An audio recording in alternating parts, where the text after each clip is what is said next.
Bonjour, nous sommes le 11 avril 2022 et on va faire un bilan de la primaire. Bon, je ne suis pas le seul à le faire, mais je vais faire aussi de mon côté. J'ai peut-être des choses un peu originales à dire, comme vous allez voir en fin de parcours. Alors, ne me dites pas, quoi, vous faites de nouveau une vidéo dans votre lit, vous n'avez pas honte? Eh bien non, j'ai pas honte parce que l'IRM sera seulement fait dans 15 jours. Et en attendant, je suis bien obligé de rester dans mon lit. Voilà. Et l'IRM, vous le savez, c'est encore que vous dire si on vous opère ou pas. Alors, bilan des courses. Alors, il y a une personne en particulier qui doit être particulièrement contente. Bon, elle ne se retrouve pas au deuxième tour, mais c'est un peu de justesse. C'est Monsieur Mélenchon avec 21,95. Pourquoi est-ce qu'il doit être tout particulièrement content, et lui et ses partisans? C'est parce que c'est beaucoup mieux que ce que disaient les sondages. Le meilleur sondage récent disait 17,50 pour Monsieur Mélenchon, et là, il est parvenu à faire carrément 4 points de plus. Pour ce qui est de M. Macron, La République en marche, et Mme Le Pen, le Rassemblement national, ils ont des chiffres qui sont exactement ce que les sondages annonçaient depuis une dizaine de jours. 27,5 pour monsieur, 27,60 pour M. Macron et 23,41 pour Mme Le Pen. Alors disons en vitesse, parce qu'il n'y a pas grand-chose à ajouter, quelques mots sur les candidats suivants. Monsieur Zemmour, 7,05, bon, c'est pas mal pour un candidat qui se présente pour la première fois, bien que à un moment donné, il avait dans les sondages lui donnaient des chiffres beaucoup plus favorables, et il apparaissait comme un véritable rival, pouvant même dépasser dans l'opinion Madame Le Pen. Madame Valérie Pécresse à 4,79, c'est très très peu bien entendu pour les républicains. Elle avait comme, je dirais, comme concurrent, bien entendu, Monsieur Xavier Bertrand lors de la primaire des Républicains. Mais là, pour son parti, c'est un chiffre. Les Républicains, ce sont les descendants, quoi, c'est de l'UDR, des gaullistes, tombés à une candidate qui représente 84,70% des suffrages, c'est très peu. C'est pas brillant non plus pour les écologistes. Regardez ce que les écologistes arrivent à faire comme résultat dans d'autres pays. Là, c'est sinistre, 4,58 pour M. Jadot. Et ne parlons pas même, mais si on va le faire quand même, de Mme Hidalgo, qui recueille 1,74 des suffrages pour cent, 1,74% des suffrages au nom du Parti socialiste qui a connu, c'est le moins qu'on puisse dire, des jours meilleurs. Alors qu'est-ce que ça reflète ça? À mon sens, ça reflète, vous serez peut-être surpris par ce que je vais dire, encore que ce soit tout à fait évident, ça reflète la situation en Ukraine. Les gens y pensent. Bon, on pense encore à la Covid, on pense encore aux Gilets jaunes qui ont influé sur les votes, mais on pense beaucoup à l'Ukraine. C'est-à-dire il y a un sursaut démocratique. Alors on nous dit oui, l'extrême droite est en très très bonne position. Si on veut 26%, quoi, 23% pour Madame Le Pen, qui est-ce qui a appelé à voter pour elle, Monsieur Zemmour? On va ajouter, voilà, 7, ça nous fait 30. Et qui est-ce qui a encore appelé à voter pour elle? Monsieur Dupont-Aignan, 2%. Et on pourrait dire que, d'une certaine manière, un certain nombre de personnes, comme Monsieur Éric Ciotti, du côté des Républicains, ont laissé entendre, sans appeler directement à voter pour Mme Le Pen, que leur préférence allait de ce côté-là. Donc, une extrême droite, oui, présente, mais de la manière qu'on connaissait déjà. Bien entendu, l'apparition d'un personnage comme Zemmour, qui a focalisé, je dirais, les votes xénophobes, je dirais les plus anti-musulmans, fait une séparation, il n'a pas permis une séparation du vote d'extrême droite, mais ça fait penser, j'ai vu sur les plateaux un monsieur représentant le Rassemblement national et qui, à chaque fois que quelqu'un disait oui de l'extrême droite à propos du Rassemblement national, parlait d'insultes. Il disait on nous insulte, on insulte le Rassemblement national en disant qu'il est d'extrême droite, mais non, c'est la description, c'est scientifique, voilà, c'est scientifique. Mais voilà, donc c'est significatif, bien entendu, d'une tentative de la part du Rassemblement national d'essayer de se présenter comme un parti, je dirais, de droite civilisé, comme on disait autrefois, et au point qu'on a un personnage qui, chaque fois qu'on dit extrême droite, bondit en disant, en menaçant de poursuites judiciaires. Bon. De l'autre côté, de ce qui peut compter M. Macron, ben, il peut déjà compter sur les 27 qui ont voté pour lui. Madame Pécresse a parlé du vote pour la fois prochaine, le, le deuxième tour ou le second tour, et elle a dit sans hésiter et d'une voix ferme, il faut voter pour M. Macron. Donc ça c'était pas mal, c'est assez impressionnant. Monsieur Mélenchon, dans sa déclaration, sachant qu'on allait lui reprocher éventuellement une ambiguïté quant au vote qu'il fallait faire pour la fois suivante, et en particulier, si on se rappelle, il y a 5 ans, une sorte de commande, ni la peste ni le choléra.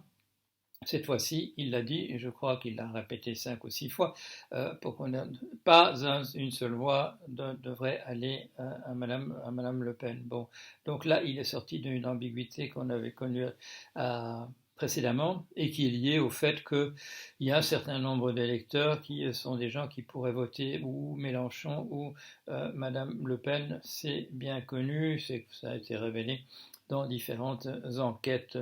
Voilà.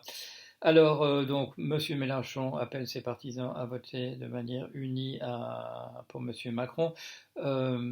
C'est pas certain que tous le feront, vu l'existence, je dirais justement, d'un électorat qui hésite entre Mélenchon et Le Pen. On a encore vu Mme Rachida Dati qui a dit avec la même fermeté que Mme Pécresse qu'il fallait voter pour Monsieur Macron. Monsieur Jadot l'a dit aussi, en essayant d'insister sur le fait qu'il faudrait que Monsieur Macron mette le choix du sauvetage de la planète au premier rang. Il est dommage, bien entendu, que M. Jadot ne soit pas parvenu à rassembler un plus grand nombre de gens autour de l'idée écologiste, mais il y a eu en faveur de M. Mélenchon l'idée de rassembler d'un vote utile, un vote utile à gauche. Et ce vote utile à gauche est intéressant, il est impressionnant puisque on arrive avec des chiffres qu'on n'attendait même plus du côté de la gauche. Alors il faut quand même souligner la responsabilité de M. Mélenchon lui-même dans le fait qu'il n'y a pas eu de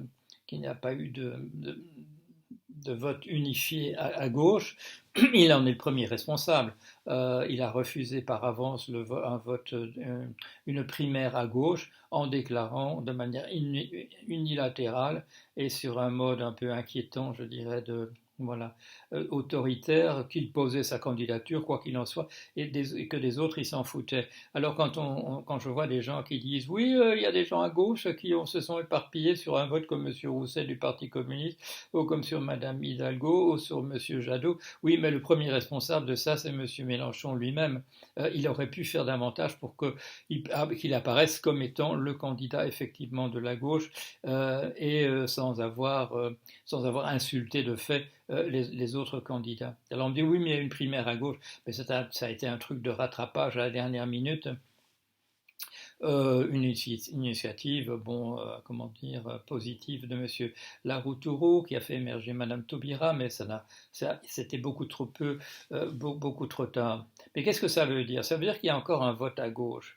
Il y a encore un vote à gauche. Oui, vous me direz, bon, c'est de l'ordre dans les 20%, mais ça veut dire qu'il y a, malgré les réticences d'un grand nombre de personnes envers la personne de M. Mélenchon, en raison de son soutien au fil des années pour M. Poutine, on a beau me dire qu'il a changé d'avis, bien entendu, mais les gens qui changent d'avis perdent une partie, de légitimité. Quand on dit je me suis trompé, mais maintenant j'ai bien compris, on perd un certain capital de confiance que les gens pouvaient avoir sur la continuité, sur le fait de défendre les mêmes idées au fil des années. Donc une autre personnalité à gauche, à mon sens, aurait fait encore davantage que le bon score de M. Mélenchon. Et vous savez, je n'ai jamais caché le fait que au cours, voilà, au cours du quinquennat de monsieur Macron, que la personnalité à gauche qui me semble celle qui peut rassembler un grand nombre d'espoirs, mais une personnalité aimable, une personnalité ouverte, une personnalité qui parle directement au cœur des gens sans oublier leur cerveau, c'est M. François Ruffin. J'ai essayé de l'encourager à se présenter cette fois-ci. Il n'a pas fait. Ma manière de me mêler de choses de ce qui ne me regarde pas, comme je l'avais fait précédemment avec M. Piketty, il n'a pas fait. J'espère que la prochaine fois, M. François Ruffin se présentera et que la gauche aura une personne aimable, combative, le cœur sur la main, une personnalité comme la gauche devrait avoir en permanence comme représentant. Bon, ça s'est trouvé quelquefois dans l'histoire, mais malheureusement ça a été rare parce qu'il y a toujours eu, je dirais, au sein de la gauche, cette tendance autoritaire qui n'est pas neuve, qui existait à d'autres époques. Mais voilà, quand même un peu l'espoir, je dirais, du côté de la gauche. Il y a moyen de se rassembler pour un candidat et peut-être encore davantage pour un candidat qui représenterait davantage, je dirais, le cœur des gens que celui qu'on avait cette fois-ci. Alors, que dire encore il y a une chose que je vais dire. Il y aura un vote dans 15 jours, dans 13. À ce moment-là, il faudra choisir entre la représentante d'extrême droite, excusez-moi si on veut me poursuivre devant les tribunaux, pour dire que le Rassemblement national d'extrême droite, c'est avec grand plaisir une candidate d'extrême droite qui représente des valeurs qui ne sont pas les valeurs démocratiques, et c'est ça l'influence, je dirais, de ce qui se passe en ce moment en Ukraine.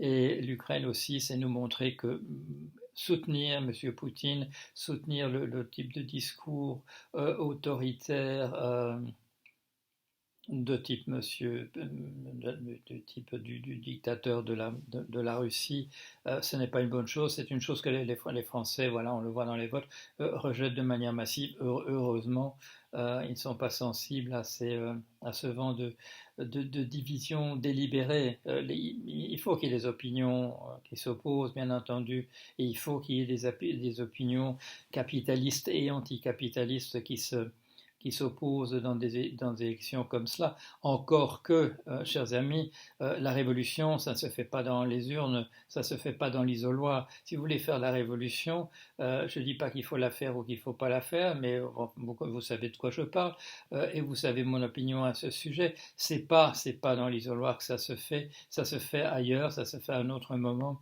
et voilà. Donc, pour le second tour, important de se rassembler autour des idées démocratiques de type démocratie européenne. La démocratie européenne, c'est pas un truc parfait, c'est un truc que je critique de manière constante. C'est lié de manière comment dire, viscérale au système capitaliste qui est un système destructeur qui crée de très grandes inégalités et qui détruit une partie de sa population de manière permanente. Mais c'est pas en allant voter qu'on décide de ça. On vote à l'intérieur du cadre existant. Et à propos de voter dans le cadre existant, parce que beaucoup de gens, voilà, qui suivent par exemple ce que je dis dans mes vidéos, iront voter à contre-cœur pour M. Macron pour empêcher que ce soit Mme Le Pen qui vienne au pouvoir. Et là, je vais vous faire une petite lecture. Et ça, c'est un petit message que j'adresse à monsieur Macron par-delà les siècles. Par-delà les siècles. Pourquoi par-delà les siècles? Parce que je vais citer Lamartine. Je vais citer Lamartine, mais je ne vais pas citer, ce ne sera pas un poème de Lamartine, ce sera le Lamartine politicien, le politicien de droite dure qui était Lamartine. Et voilà de quoi il s'agit. C'est dans l'Histoire de la Révolution de 1848, dans le tome 2, qu'a publié Lamartine. Lamartine, donc, il n'avait aucune sympathie pour la gauche, il n'avait aucune sympathie pour ce qu'on appelait à l'époque la révolution sociale.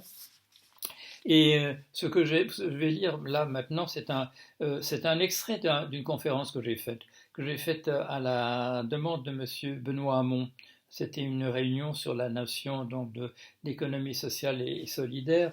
Et j'ai fait un petit historique de cette notion. Vous pourrez retrouver ça. Ça se trouve dans un livre. D'ailleurs, ça s'est repris dans un livre. Mais vous pourrez trouver aussi, si vous faites Lamartine sur mon blog, vous allez retrouver ça en difficulté, ce texte. Et de quoi parle Monsieur Lamartine? Il ne dit pas RSA, parce qu'à l'époque, on ne disait pas RSA. Mais vous allez entendre de quoi on parle. Page 112 du deuxième tome de Histoire de la Révolution de 1948 par Monsieur Lamartine. Les ateliers nationaux n'étaient qu'un expédient d'ordre et une ébauche d'assistance publique commandée le lendemain de la Révolution de 48 par la nécessité de nourrir le pardon, ça devait être celle de 1830, lendemain de la Révolution par la nécessité de nourrir le peuple et de ne pas le nourrir oisif, pour éviter les désordres de cette oisiveté. Monsieur Marie, qui était le ministre, et qui lui était en fait un type d'extrême droite, Monsieur Marie les organisa avec intelligence, mais sans utilité pour le travail productif. Il les embrigada, il leur donna des chefs, il leur inspira un esprit de discipline et d'ordre. Il en fit pendant 4 mois, au lieu d'une force à la merci des socialistes et des émeutes, une armée prétorienne, mais oisive, dans les mains du pouvoir. Commandée, dirigée, contenue par des chefs qui avaient la pensée secrète de la partie antisocialiste du gouvernement, ces ateliers contrebalancèrent jusqu'à l'arrivée de l'Assemblée nationale les ouvriers sectaires du Luxembourg. Les ouvriers sectaires du Luxembourg, c'était la gauche. Et les ouvriers séditieux des clubs, voilà, des clubs comme pendant la Révolution française de 1789. Ils scandalisent par leur masse et par l'inutilité de leurs travaux les yeux de Paris, mais ils protégèrent et sauvèrent plusieurs fois Paris à son insu. Bien loin d'être à la solde de Louis Blanc, le socialiste, partisan des ateliers sociaux, qui sont de véritables coopératives à l'époque, bien loin d'être à la solde de Louis Blanc, comme on l'a dit, ils étaient inspirés par l'esprit de ses adversaires. Vous vous demandez pourquoi l'opinion tellement défavorable de Karl Marx vis-à-vis de ce qu'il appelle le Lumpenproletariat, le prolétariat en haillons. Parce que quand il en parle, Karl Marx, il se souvient des troupes qui ont été mobilisées sous prétexte de travail nécessaire pour ceux qu'on soutenait par une petite somme qu'on leur donnait. On les a embrigadés comme des forces de la réaction et on les envoyait au combat comme chair à canon pour se battre contre les ouvriers, les syndicalistes, les ouvriers, les socialistes des clubs, comme ils sont appelés là, les socialistes émeutiers. Contre eux, on avait réuni une armée de gens qu'on obligeait non pas à véritablement travailler, mais à faire à des petites tâches pour justifier l'argent qu'on leur donnait. Alors, je l'ai souligné, M. Lamartine ne parle pas de RSA. M. Macron, non. Le RSA, c'est une solidarité à l'intérieur de la nation. On ne demande pas aux gens de le justifier en les occupant des tâches diverses. C'est une mesure du type de celle de M. Marie, le ministre à l'époque, qui disposait de fonds secrets pour financer cette troupe de gens qu'on occupait d'une manière ou d'une autre, pour pouvoir l'utiliser comme une force contre-révolutionnaire lorsqu'il y aurait une révolution, ce qui fut le cas. Non, Monsieur Macron, c'est pas comme ça qu'il faut comprendre le RSA. Il faut comprendre ça effectivement dans un cadre de solidarité nationale et cette idée de demander aux gens, de remplir des papiers, de faire des tâches inutiles, c'est une idée d'extrême droite. Voilà. Allez, c'était mon petit bilan de la primaire. Pardon, pas la primaire, du premier tour d'élection présidentielle en France. Et j'ai fait un petit détour par l'histoire dont j'espère qu'il sera salutaire Voilà, à bientôt.